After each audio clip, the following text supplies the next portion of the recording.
History as it happens, November 29th, 2024.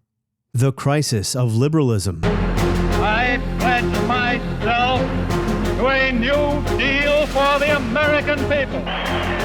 We have the opportunity to move not only toward the rich society and the powerful society, but upward to the great society. I knew that I could never again raise my voice against the violence of the oppressed in the ghettos without having first spoken clearly to the greatest purveyor of violence in the world today, my own government. It seems now more certain than ever that the bloody experience of Vietnam is to end in a stalemate. We must whip inflation right now. So the bags of groceries that cost you $100 last December now cost $112. It is a crisis of confidence. In this present crisis, government is not the solution to our problem.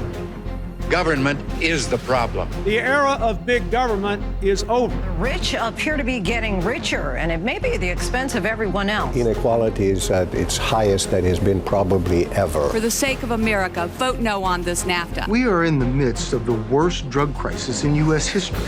The drug is fentanyl. This country's opioid crisis, overdoses up. Their victories have not been your victories. Their triumphs have not been your triumphs. Donald Trump's election victory triggered a crisis for the Democratic Party. How Democrats cry, could we have lost to him? And now our democracy is set to be in peril. Well, maybe liberalism is in crisis, the regnant political philosophy of the American century.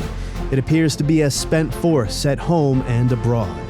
That's next with Daniel Bessner as we report history as it happens. I'm Martin DeCaro. So you have different types of movements. So the one that modern American liberalism emerges out of is progressivism, which had both left and right-wing variants. But really, again, left and right don't really make sense in the United States until really the 1940s.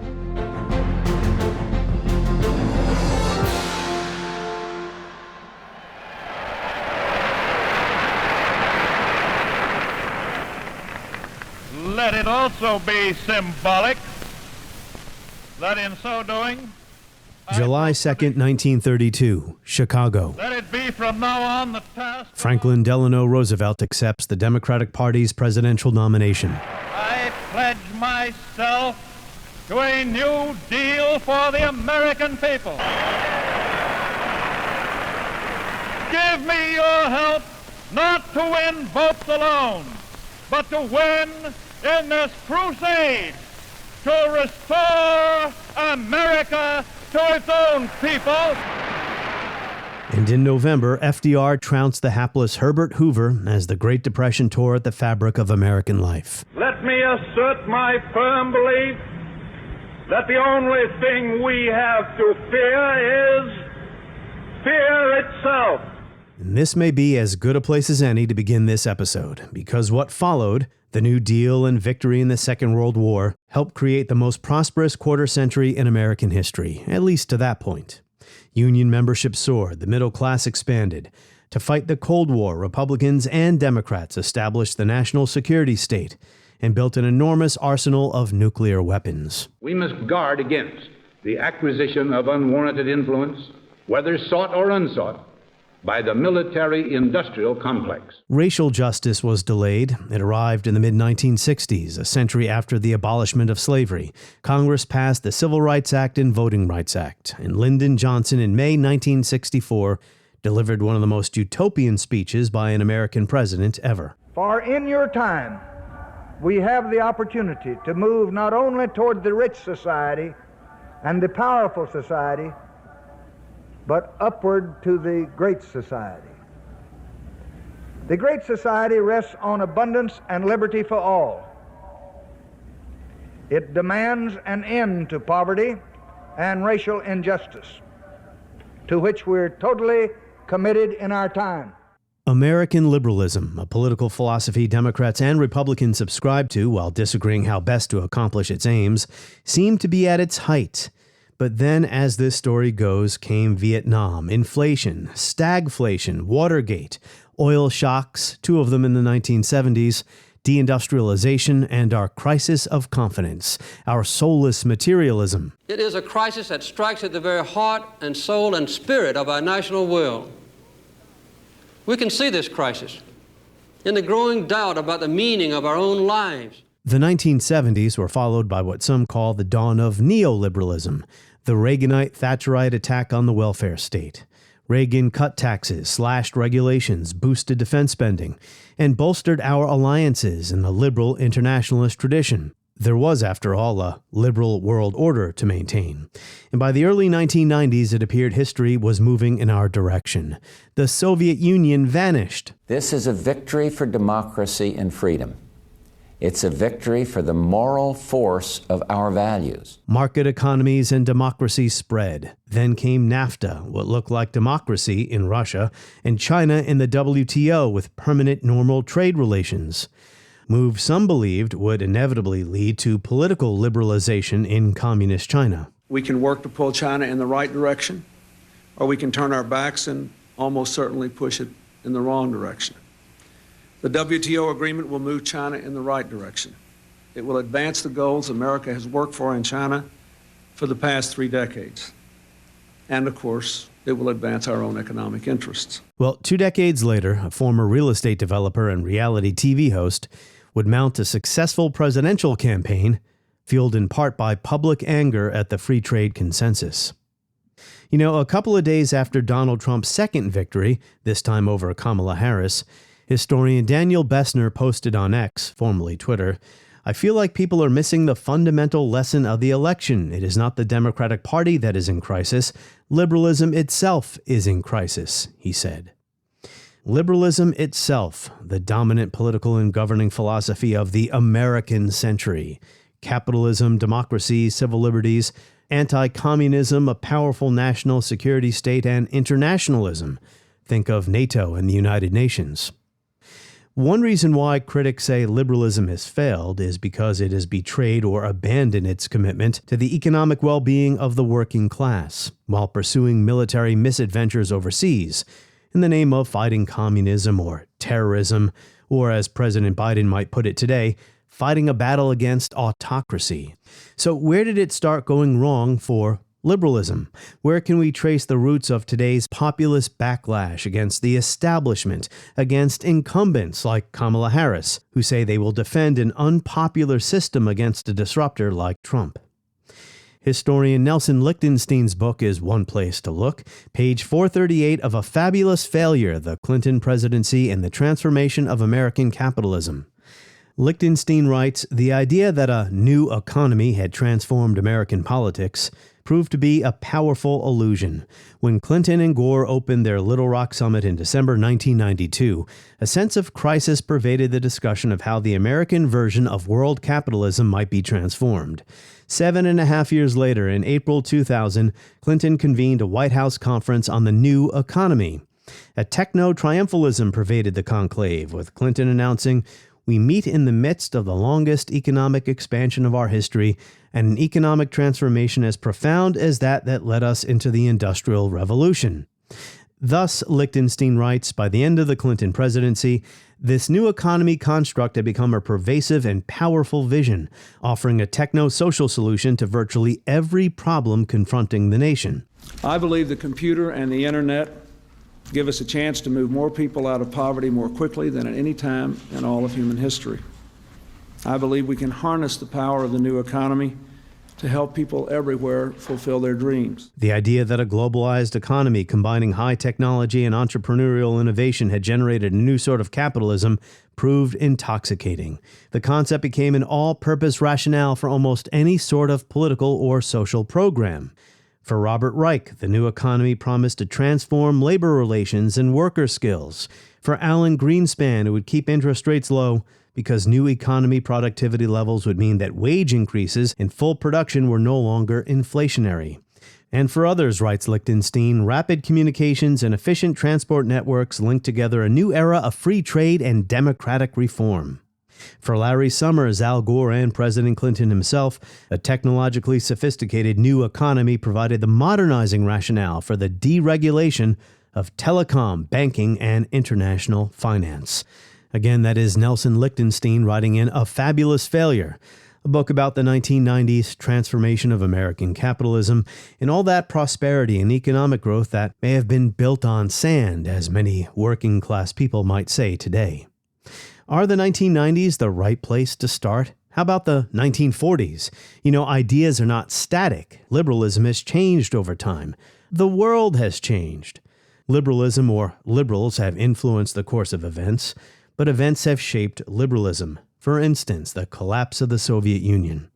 It's how liberals responded to such events that matters. With the USSR gone and Yeltsin's Russia temporarily weakened, liberal internationalists pursued NATO expansion. And the alliance will prove every bit as important to American and European security in the decade ahead. The importance of the alliance and its democratic underpinnings is the message I now take to Europe. So as you can tell, this is a sprawling topic, covering decades of history, domestic and foreign policy. We can't cover it all in a single podcast episode, but looking at the rise of Trump through a wide lens is wiser than getting bogged down in small bore analysis. If only Kamala Harris had said this or said that, or appeared on this podcast instead of that one, or proposed this middle-class program instead of something else. Now, it is true that most elections, including this one, are decided on the margins. It was not a landslide. Trump won about 50% of the popular vote, Harris about 48.5%. It was a decisive victory in the Electoral College. But rather than wondering what Harris might have done to eke out a victory, the better question is, why wasn't it a landslide in her favor? Why are so many Americans disenchanted with the liberal status quo, if you will, that they once again elected an illiberal man who unleashed a hurricane of lies and violence to try to steal the 2020 election, crimes that would have been immediately disqualifying in an earlier age? Daniel Bessner is a historian in the Henry M. Jackson School of International Studies at the University of Washington. He is the co-host with Derek Davison of American Prestige podcast. Daniel Bessner, welcome back. Thank you for having me again. Our last connection, we discussed fascism. I promise not to debate the definition of fascism. Well, Martin, you would say that I won that one, right? I feel like the tide has turned in my favor. I feel like the fascism explainers have retreated either to blue sky or to not really talking about it anymore. Well, I think we agree that the fascism analogies weren't very good. I don't know if we agreed on how to define fascism, but that's okay. We don't have to go there anymore.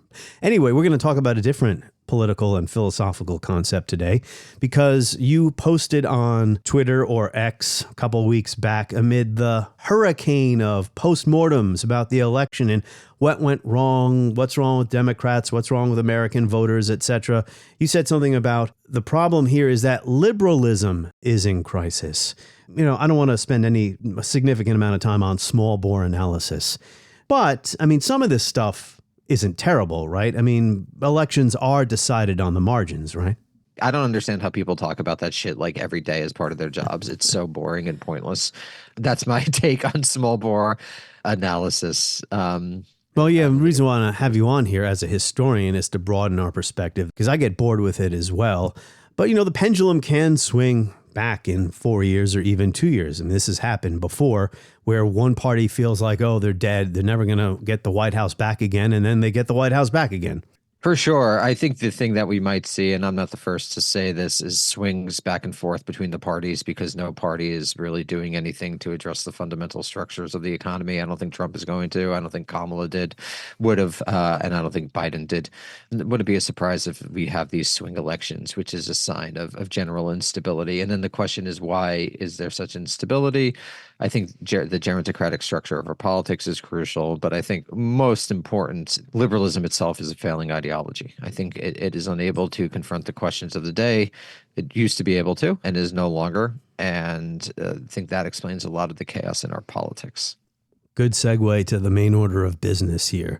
So when we talk about liberalism, we're not talking about John is a liberal, George is a conservative, and they have a disagreement over who should be appointed to the Supreme Court. We're talking about liberalism as the political philosophy, political ideology, the dominant one of the 20th century, post 1945. So how does Precisely, how does Daniel Bessner expand upon that definition? How do you define liberalism that we're going to discuss here? Sure. So liberalism is really a European philosophy. It has its most ardent ideological proponents and articulators in Europe throughout most of the 19th century.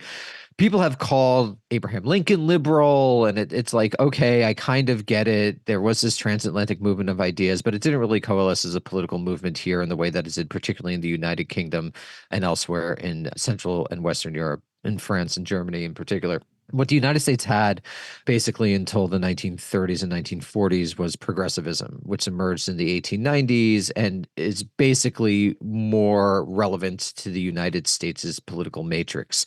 Liberal and conservative are both terms that developed in 19th century Europe to describe particularly European phenomena, with basically conservative on the right being reactionary monarchists and liberals on the left being people who tried to steer between communism, which is further to their left, and monarchism to the right. This is why Benjamin Constant, Madame Germaine de Staël, in France, pretty much the first genuine liberals were, and that's in the early 19th century, were trying to basically navigate between revolutionary terror on the left and then reactionary monarchism on the right. And that broadly remains true for the entirety of Central and Western Europe throughout the 19th century. America is different. America has a different constellation. Democrat and Republican doesn't really align to left and right. It still kind of doesn't really align to left and right in the same way. So you have different types of movements. So the one that modern American liberalism emerges out of is progressivism, which had both left and right-wing variants. But really, again, left and right don't really make sense in the United States until really the 1940s, when New Dealers, cum Cold War liberals, basically seized the reins of the American state and institutionalized their philosophy. So they like private property, they like elites, they like tinkering with the government, they like forms of social democratic welfare, particularly those connected to military spending. And this becomes the dominant ideology of the United States since 1945. Even a bit earlier with the New Deal, but really since 1945, against which other people define themselves. Even a Ronald Reagan, who reshaped the New Deal order, is operating within a liberal framework. Broadly speaking, in some sense, Reagan is just a particular type of liberal who emphasizes things like private property and freedom from government interference, as opposed to these more social democratic liberals who emphasize social welfare programs. Both could reasonably be fit under the rubric of a 19th century liberalism. Reagan's not calling for the restoration of monarchy, for example, which is a genuinely 19th century conservative position.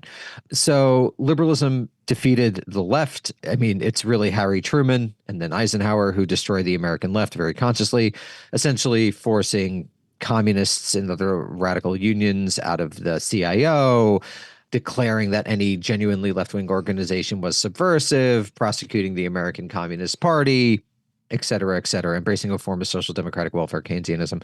And that's essentially what's reigned since the late 1940s. Yeah.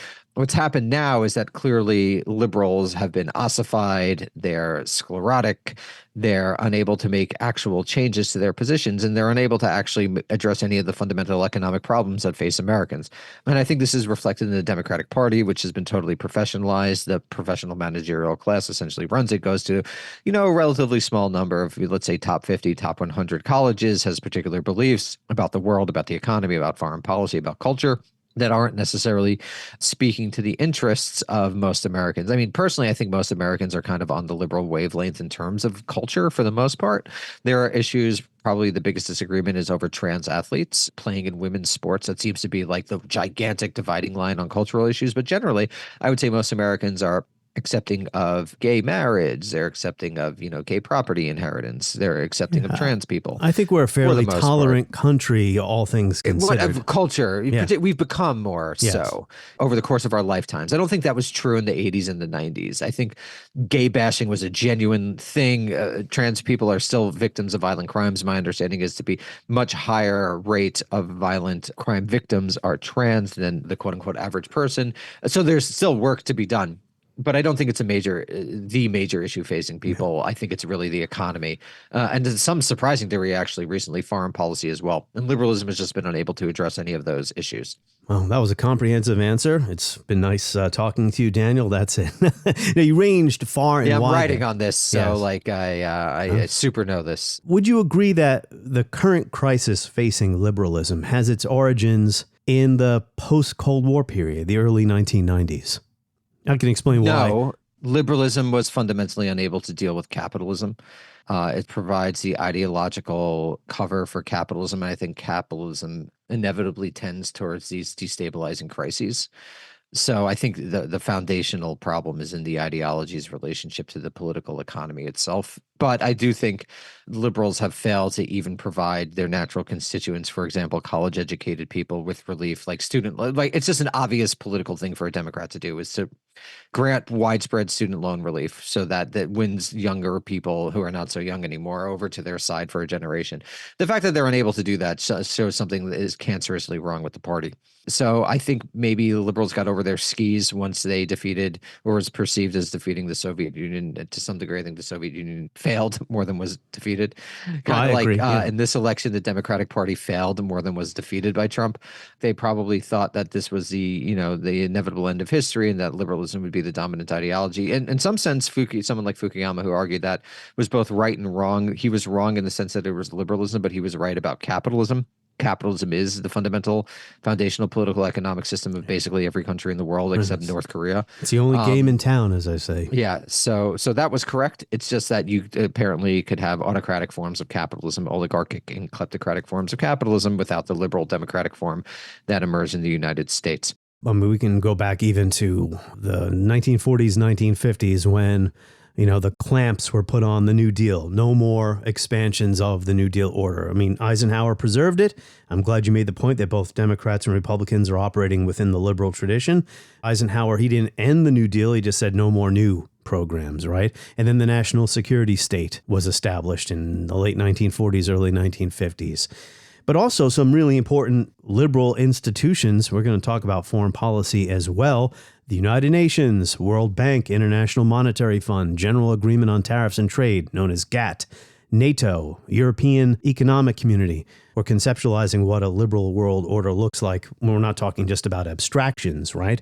But the 1990s, that's when liberalism seemed to be at its height. Democracy and market economies on the march. But I think the failures of what we thought was coming our way, right, that history was moving in our direction, has soured so many people on what we're discussing here. The idea that the system that seemed to have won the battle of ideas could leave so many people behind, the hollowing out of the middle class and all this stuff. You know what I mean? Yeah, I mean, they've been doing this for 50 years. The difference is that it's coming for white-collar workers. Starting in the 1960s, liberals have been, and conservatives both, have been fucking over blue-collar workers. It's just now coming for the white-collar workers, so the elite media is noticing. I mean, in the last 20 years, journalism, academia, and now entertainment writing have been destroyed, right? These are like classic white-collar professions of the educated classes. And now it's going to start coming for the middle managers, the lower-level executives, et cetera, with AI. Liberal ideology is allowing capitalism to eat itself, and something will come from it, but the question is whether something positive enough will come from it to prevent against climate change. That is the big question, right? Like, clearly this is fading, and clearly something will emerge. Maybe it's Chinese autocratic capitalism, but even within the West, something different is going to emerge, but whether it's able to actually face a genuine existential crisis is unclear. So liberals started to go wrong. Maybe we'll talk about the Democratic Party here as well. Again, referencing the 1990s. Did you read Nelson Lichtenstein's book about the Clinton years and the changes in global capitalism? He hopped on board and said, let's do this. There's no way to hold back the change, so let's try to make it for the best. But I want to say to my fellow Americans, when you live in a time of change, the only way to recover your security and to broaden your horizons is to adapt to the change, to embrace it, to move forward. Nothing we do in this great capital can change the fact that factories or information can flash across the world, that people can move money around in the blink of an eye. Nothing can change the fact that technology can be adopted once created by people all across the world and then rapidly adapted in new and different ways by people who have a little different take on the way that technology works. For 2 decades, the winds of global competition have made these things clear to any American with eyes to see. That was the whole Atari Democrat, what is it, Democratic Leadership Committee or Council? I forget the DLC. Techno-optimism, right? So you don't need an activist, big government, so to speak, state anymore, or a large welfare state. You put your faith and confidence in technological innovation to solve long-running problems. Yeah, or something. I mean, I think it was like kind of vague. What are you going to do absent some form of universal basic income, which is probably coming, actually, because I think there's just going to be not that many jobs left. So you'll have a subsistence level universal basic income, you know, white collar people trying to go from gig to gig, and then a class of plutocrats who govern everything. Samuel Moyn's book has caused a major debate about what liberalism is, or if there's such a thing as Cold War liberalism. I had him on the show to discuss the book. Again, these framings I'm choosing here, you can dismantle them. We'll try to peel them away one layer at a time. I'm actually writing a book on Cold War liberalism. My big disagreement with Moyn is that he thinks that this is like a betrayal of liberalism. And what I argue in my forthcoming thing is that it is more the apotheosis of certain strands of liberalism that have been present in it from the beginning. Anti-democratic, imperialist, anxious strands. Moyn is trying to sort of rehabilitate liberalism in some sense by saying there was this better version of it, but I think that it was always destined toward this end. And so, yeah, I wrote like a big piece. And Moyn, like many people who study Cold War liberals, focus on like a small group of intellectuals. What I try to do in my piece is actually take a holistic perspective on the Cold War liberal project that expands beyond the well-worn names, Isaiah Berlin, Raymond Aron, Karl Popper, Judith Sklar, Daniel Bell, you know, the usual people. I think you need to expand beyond them to see what Cold War liberalism was like in practice. What challenging for me about that book is that I'm not great on high intellectual history. So he talked a lot about philosophers and a lot of abstractions. There's nothing wrong with that. I don't mean abstractions pejoratively, but apply these ideas. And, you know, that quarter century after 1945, I did mention the establishment of the national security state, but this is often seen as the golden age or the most prosperous period in American history because of the legislative and institutional achievements of the New Deal, the liberal international order. I mentioned the institutions before. U.S. victory in World War II. We're now an unrivaled global military and economic power. Union membership soars. Home ownership soars. Thank you, GI Bill. College education as well in the GI Bill, mostly for whites. Income inequality wasn't as severe as it is now. Social progress eventually is made. The Civil Rights Act, Voting Rights Act in the mid-1960s. How do you feel about that framing, looking at that quarter century after 1945? Is that when liberalism got it right? Yeah, so there were social democratic elements of liberalism linked to military Keynesianism. And then after the war, enough people were demanding things that they gave social democratic programs like the GI Bill and eventually made racial progress. I think a lot of actually more progressive things were strangled in the crib during that moment. You know, you have, for example, Black Americans had been building strong international solidarity. Black American liberals had been building strong international solidarities in the 30s and the 40s that they're essentially cut off by the embrace of Cold War liberalism. As I mentioned, the CIO kicked out, I believe it was the 11 left-wing unions, communist unions, basically, that were also best known for doing interracial organizing. You have the social democracy linked to not only whiteness, as you said, but also the military. You know, the military essentially becomes a jobs program that replaces like the WPA and the CCC. So it comes along with like an incredible militarization and mobilization of American society that cannot be disconnected from the triumph of liberalism and capitalism. So, you know, two things happen in the early 70s. You get the draft ended, and then you get the end of Bretton Woods. And essentially that's the end of this Cold War liberal moment with the embrace of neoliberalism and the end of mass conscription. I would even say to some degree it was the end of mass society itself. That society in that moment in the early 1970s began becoming more atomized. People became disconnected from their communities. People became more depressed, et cetera, et cetera, et cetera. So what about Vietnam in there? Vietnam as well. I mean, well, that's the draft, right? That's linked to the draft. But I guess, you know, the Great Society has a terrible reputation, especially, you know, among the editors of the National Review. But it did reduce poverty, and it was sacrificed, pardon the hyperbole, but it was sacrificed on the altar of Vietnam. The spending, a more expansive social program. But the problem is, interestingly, the war on poverty came along with a war on crime. And this was always the problem with liberalism. There's a new book out. I forget the author's name, but he essentially shows that with the New Deal, that also the New Deal programs came also along with a war on crime. So there's also this dialectic of liberalism, right? You can't do the social democracy without attacking the crime. And the crime is oftentimes, not always, but when we're talking about nonviolent crime, is oftentimes linked to poverty and violent crime as well, frankly. So yeah, there's always problems there inherent, but certainly Vietnam prevented the realization of LBJ's more expansive social programming. I mean, it led to inflation too. That's actually why the conservatives turned against it. And of course, it's Nixon who wins in '68 because LBJ doesn't run. Just listening to your remarks there, the criticism of liberals for maybe not going far enough, right? Or tempering, as Moyne would say, tempering their liberalism. Isn't that also just living in a political culture that is maybe inherently conservative? I'll give you an example. When FDR gave Frances Perkins her marching orders on how to craft the Social Security legislation, he told her you can't make it something that people get simply for being alive. It can't come out of the general fund. It has to be tied to people's work record. It's not just a human right. It's based on your work record. I mean, the same debate around universal health care. Universal health care was proposed by Harry Truman in the 40s. We're still debating it. Yeah. There's this fetishization of work that is inherent to American capitalism, which is connected to and distinct from American liberalism. But yeah, it's this Protestant ethic. People dismiss Weber, but there's certainly something there about the value of work and the need to basically get rewarded for one's labor, which is inherent always in the American social democratic project, the American social democratic form. Today, a hope of many years standing is in large part fulfilled. The civilization of the past 100 years, with its startling industrial changes, has tended more and more to make life insecure. Young people have come to wonder what would be their lot when they came to old age.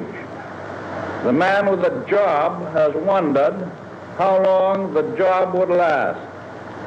This Social Security measure gives at least some protection to 30 millions of our citizens who will reap direct benefits through unemployment compensation, through old age pensions, and through increased services for the protection of children and the prevention of ill health.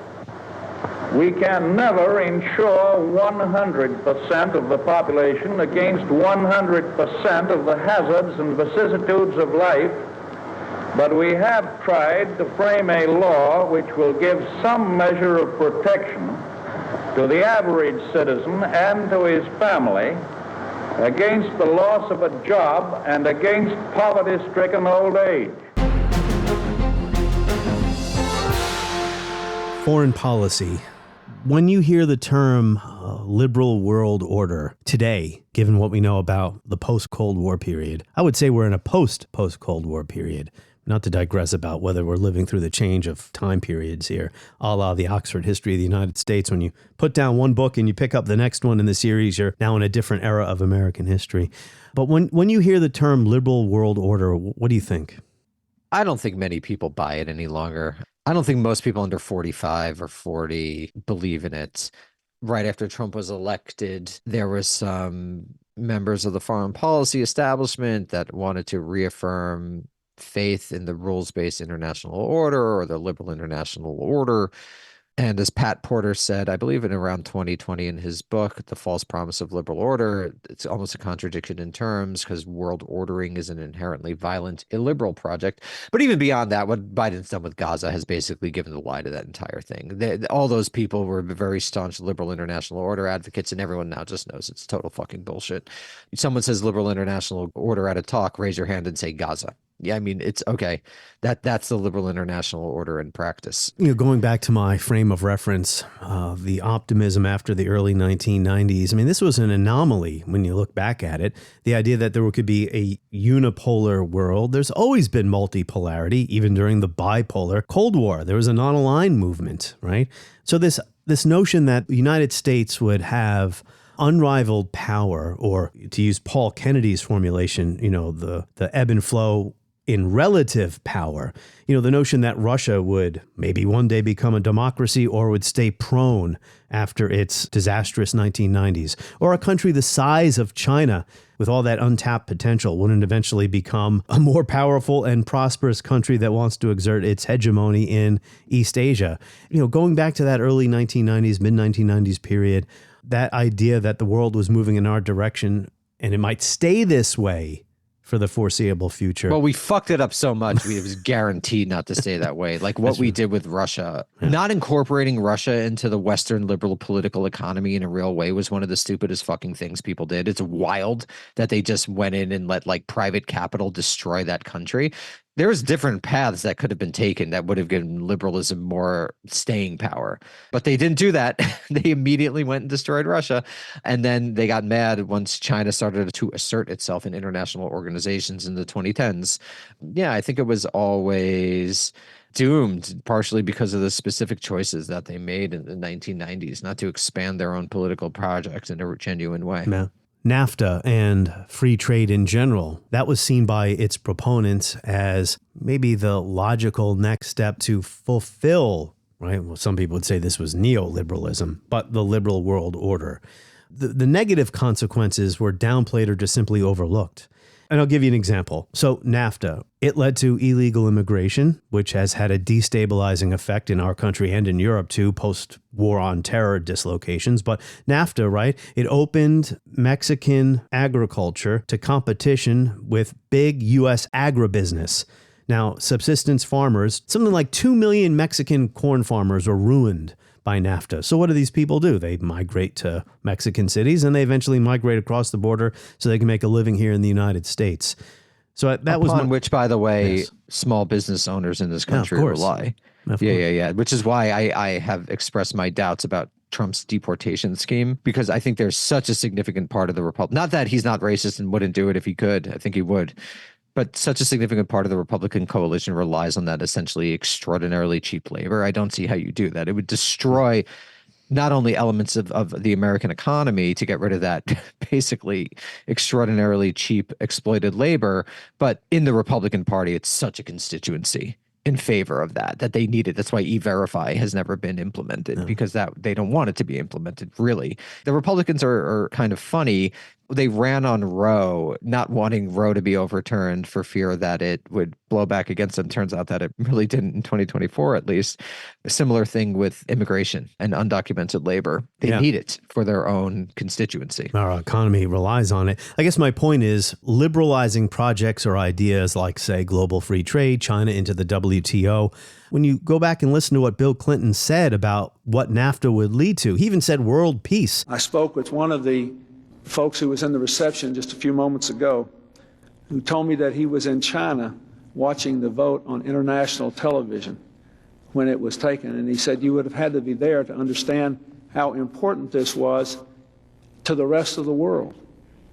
Not because of the terms of NAFTA, which basically is a trade agreement between the United States, Mexico, and Canada, but because it became a symbolic struggle for the spirit of our country and for how we would approach this very difficult and rapidly changing world, dealing with our own considerable challenges here at home. I believe we have made a decision now that will permit us to create an economic order in the world that will promote more growth, more equality, better preservation of the environment, and a greater possibility of world peace. So there was no talk in there about how NAFTA might cause illegal immigration to increase from Mexico, and there could be a backlash against it.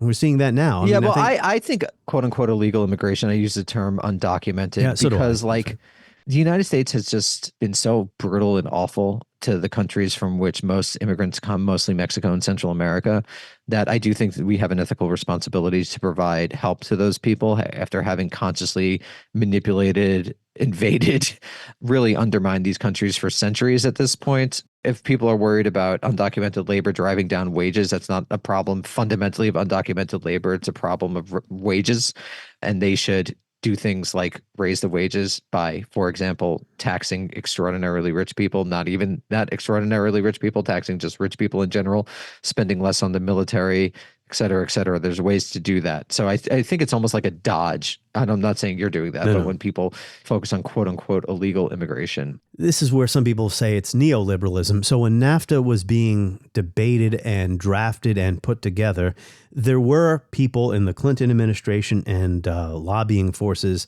in the United States who said, listen, you have to have wage protection and employment protection, environmental standards written in to this agreement. You know, they were put into side agreements, labor protections, environmental protections, and they were never enforced. Because why would then an automaker in the United States take the time and the effort and the money to relocate to Mexico if you had to pay people a fair wage? That's the whole point of going over there. So I guess this is what is often called neoliberalism. It's natural, right? Like Moyne probably wouldn't say this about the economic parts, but I mean, it's just inherent to the project, right? This is what was eventually going to happen. It was eventually just going to become hyper capitalism. Like someone like George Soros is like, oh, wait, it's gone too far. Well, guess what, buddy? That's what it fucking does. You know, it's not going to be able to be tempered through wise regulation. What about the way American politicians have acted for the entirety of their history would suggest that that would be the case. After a world-ending war in which masses of people participated, which will never happen again, the United States was kind of social democratic a lot through the military. This is not a blueprint for what is actually going to be a useful way of moving forward. Yeah, I keep talking about the 90s and the Clinton years, but the foundation for this was laid. You can even go back to the 70s. New Deal liberalism is a spent force. The global economy is changing. We have deindustrialization. The collapse of New Deal liberalism opening way to the Reaganite Thatcher idea, tax cuts, deregulation, dismantling of the state. The very premise that the state can be a force for good, which had been part of New Deal liberalism, now runs into this new reality, and Clinton built on this. I mean, he said the era of big government. Well, the military is a pretty significant part of the state that everyone likes. People don't like to talk about that. Yeah, they don't like the parts of the state that help ordinary people. So yeah, I mean, it's just like which parts of the state they emphasize, which parts of the state they don't emphasize, and the ideological and class reasons behind that are so obvious that, you know, it's almost like not worth pointing out. So the failure of the forever wars, really the undermining of the so-called rules-based order, the United States is not the only culprit here, but we are talking about the U.S. on this podcast, has breathed life into this, I don't know what you want to call it, a right-wing populism in the United States where people who vote for Bernie Sanders or vote for Donald Trump, there's some overlap there. I don't want to call them anti-war, but they seem to see eye to eye on this issue. The mainstream of both parties is still very much invested in trying to maintain U.S. hegemony. Do you think we're seeing any kind of real change here? I think that you still have old people in positions of power who think that you can, who think that the United States should fight World War III over Taiwan. But I think that is more and more of a minority position the younger and younger you get. So it's just another problem with the gerontocratic society is that people have been so politicized and had intellectually developed in a particular moment that no longer exists, that they're literally atavists. They're atavisms. I think that's a pretty big problem, but I think obviously the writing on the wall is anyone who has their eyes open. The United States is not going to be hegemonic in East Asia in 10, 20, 30 years. Definitely within 30. I'd say by 25, the United States is not hegemonic in East Asia. So you could either accept that and reform your geostrategy and try to help allies you claim to care about to build up their own defenses, whatever, then no one's going to do that because you don't have far-seeing leaders in positions of power. But yeah, I think that the fate of it is inevitable. The U.S. is going to be a great power, maybe primus inter pares even for a little while longer, but it's certainly not going to be hegemonic in all world regions like it was for much of the post-Cold War period. Maybe there is no going back. Are you familiar with Robert Gordon's book or the arguments in it, The Rise and Fall of American Growth? His thesis as to why... I've never read it, no. Okay. His thesis as to why growth since 1970 has stagnated compared to the prior century. I refer to that golden age, so to speak, of prosperity after 1945. But he argued that, for instance, our current IT revolution is less important than any one of the 5 great inventions that powered economic growth from 1870 to 1970. Electricity, urban sanitation, chemicals and pharmaceuticals, internal combustion engine, modern communication. These are one-time things. That's why Gordon is not a techno-optimist. He still believes that we need to have some kind of activist state. So maybe there simply is no going back. I mean, especially the issue of unionization, right? An area of liberals, I think, have not done a very good job. The traditional union, I know. Well, they don't really care about it. I mean, that's just the truth. And they purged the elements that cared about it from their coalition 70 years ago. We're certainly not going back, but I also think we're not going forward. I think we're pretty much boned. I guess my point is, I have a roundabout way of getting to my points here, Daniel. The traditional unionized industries aren't here in the United States anymore. Because we kicked them out. So basically, what the white collar workers thought it wouldn't come for them, and now it's coming for them. I mean, that's really the history of the last 20 years. I'm glad I can make a living just sitting in my study at home talking into a microphone. Until someone just AIs you. That wouldn't be difficult. All right, last thing. This idea that we're entering a new phase or a new period, given the rise of illiberal right-wing and left-wing populists across the globe, which is real. Freedom House does their annual survey on freedom in the world. This is the 18th consecutive year, or whatever it is, of democratic decline. Do you think we're entering a new... You know, Martin, those are ridiculous. Like those measurements are like crazy. That's like saying like, oh, I don't know, my awesomeness scale went from 11 to 4 this year. It's absurd. Everyone should mock those things. It's ridiculous. All right, maybe I won't reference them anymore. But my question is, are we entering a new period? Yes, I think that we are. I think that the ideological presumptions of the past are appreciably different amongst certain generations of people, and that the political economy is appreciably different. And I think AI is actually going to be pretty significant in terms of eating away at the white collar workforce. So I think it's also coming from the business side of the equation. Like a lot of executives, middle managers, their jobs are going to be able to be done fairly well by artificial intelligence. There's a reckoning coming for people who thought that the reckoning wouldn't come for them. What it looks like, I don't know. What'll be the defining features of it, I don't know. But I do think that something is ending and something new is coming into being. I hate to use hackneyed terms, but we are in a post-Cold War period. Maybe it... Definitely. Yeah. We don't know what the Cold War, i.e. the defining thing, will be yet, though. Yeah. You know, Cold War liberals weren't called Cold War liberals until the 60s by the New Left as a criticism. So, you know, we don't know what'll actually shape the various Well, maybe forces. The post-Cold War period ended while ago. We've just been under the illusion that we're still living in this. Totally. I mean, Trump's election shows that he's like kind of a world historical figure in his influence. He was not after the first one, and he is after the second one. Even if he doesn't do anything for real, or even if he just makes things worse, which is very much possible, his very election is important. Well, his second election is important. The winning of the popular vote is a pretty important thing. Brexit, the strength of far-right parties in Europe. I mean, sometimes this is overstated because the center is holding in many places, not in Hungary.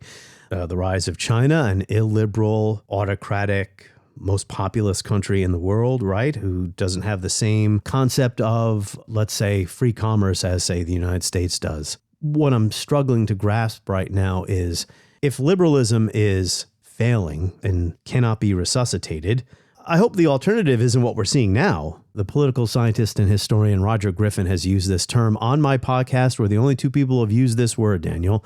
Incurvation, by which Griffin means countries turning away from things like free commerce. They can't do that, though, because the political legitimacy of basically every bourgeois society or rising bourgeois society like China is consumption. So that's a big problem to me. The big problem is that political legitimacy literally rests on consumption. Consumption kills the planet. That's the dialectical tension of the next century. Yeah, and Griffin also means by incurvation, a rejection of others, hostility to immigration, international cooperation. You know, it's like a nationalist age, a nationalist populist age when we had this. But it's not really, right? This is why first time is tragedy, second time is farce, because you can't be. If you're consuming, you cannot truly be a national, whatever J.D. Vance is. It's not possible. So that's the big problem, right? It's all bullshit. This is why conservatism is a spent force as well. Political legitimacy has rested on consumption since at least the 60s. 60 years. It's generations of political subjects being formed. So they can't do it. So this is the big problem, and no one's even going to talk about it. Well, Trump just did his 25% tariff proposal on Twitter that he wants to do on day one. And good luck. Yeah, exactly. I mean, we'll see how long it takes for global supply chains to be disrupted by something like that. And then, public opinion, if you thought eggs were expensive now, oh, sorry. Thank you, Daniel Bessner. Thank you, Martin. Always a pleasure. And remember, you can listen to Daniel Bessner and Derek Davison on American Prestige Podcast.